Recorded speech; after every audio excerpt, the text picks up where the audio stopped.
Miles, always good to talk with you.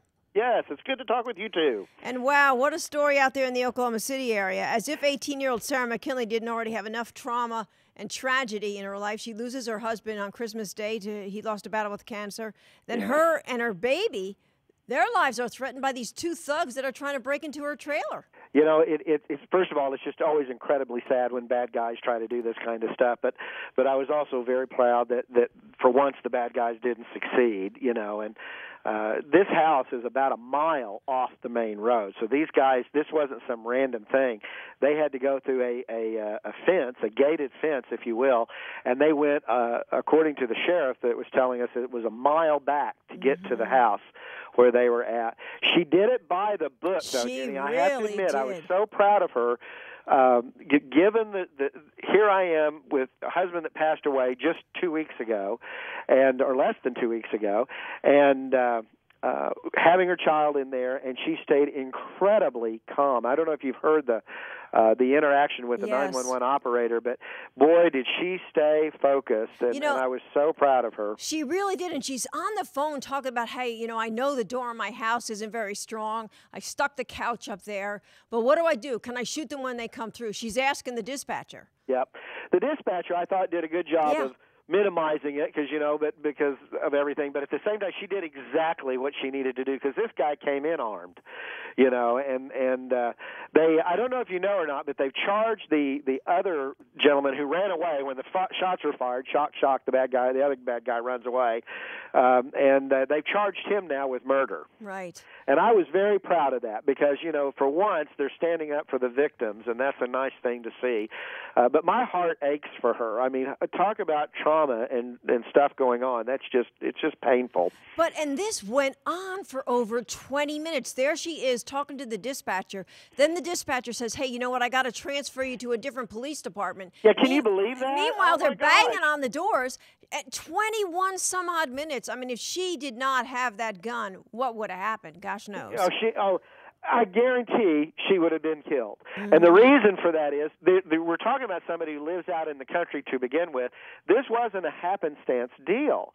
It was roughly a mile from the gate to the house. I mean, they were there for all the wrong reasons. Mm-hmm. And unfortunately, she would have just become another statistic. So, they were apparently there because they wanted to get the painkillers and the medication. Yeah, Jenny. Talk about lowlifes. They thought this out because they knew that he had passed away. They knew that he had passed away of cancer. So they deduced from this, he'll have drugs in the house for pain medicine and that kind of stuff. And so they're going to go to the house to get the drugs from a man who died. Now, I mean, it was so laid out, thought out on their part that that's what's really scary about all of this, And to come in and then be faced with her, and there was no question that both her and the baby would have been killed. At least you got to operate under that auspices from this to get more, because the bad guys are bad guys, and I think sometimes we forget about that in this country. We said there's the bad guys. They're doing it because they had a bad upbringing or a bad life, and I said I'm sorry, wrong. Right and wrong is still right and wrong. Absolutely. And when you're going to go to this much trouble, she is a hero to all of those people out there who sometimes wonder, what could I do if I was faced with this same situation? Here she is, a young woman, thought it out, very calm. I was so impressed with how calm she was on that deal. You got to know she's falling apart afterwards. Oh no! And like you said, I did it for one reason. It's because my little boy. What else was I going to do? That's what else. What else are you going to do? It's interesting because I was reading where she had to sell her husband's guns, other guns, and possessions to pay for the funeral, but she kept the 12 gauge. Yep. She said for her son, and she also kept the pistol, and thank God she did. Who would have ever known that she would be using it just a few days later? Yeah, and the shotgun was, I think, what she actually hit him with was with the shotgun, the blast from the shotgun. And it just goes to prove bad guys are bad guys. And I'm sorry that somebody had to die in this situation, but I'm very glad that it was the bad guy who got it and not her and not that wonderful little baby. But, it's captured the attention of the media all across this country.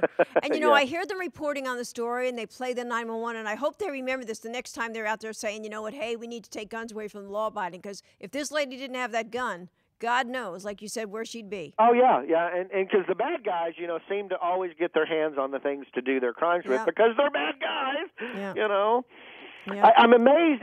In fact, one of the things that kind of got me is that this story is basically over with here in Oklahoma. Now, the reason it's being brought back up, I think, both today and certainly will be tomorrow, is because the national media has picked up on it. Mm-hmm. But once the deal was done, it was sort of done, and the sheriff says, nope, she did everything by the book, and he said, and then the district attorney went and reviewed it and said, no, we're going to charge the other bad guy with murder because he was an instigator in this, even though he didn't pull the trigger.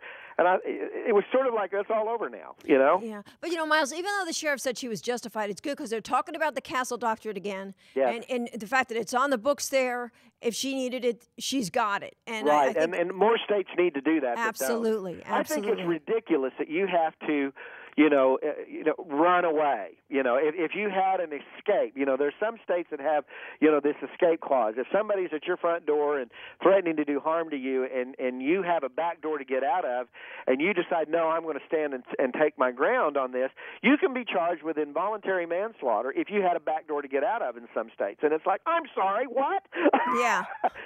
Why don't we just give them the keys to the house and say, here, although I work for this, you can have it. Well, Sarah didn't have any door she could go out because they were running all over the place. Yeah, they were on the front and back door in this case. Yeah, they sure were, All righty. Well, we're glad it had a good ending, and despite what this poor woman has been through. And it's always good to talk to you, Miles. It's very good. By the way, she took the time to learn how to shoot early, by the way. Yes, her husband taught her. So she learned and did it right and did it by the book. That's what I admire. Today's gun owners are different. That's one of the things I'm finding out, Jenny, is that today's gun owners are a lot more focused on wanting to do it and do it right.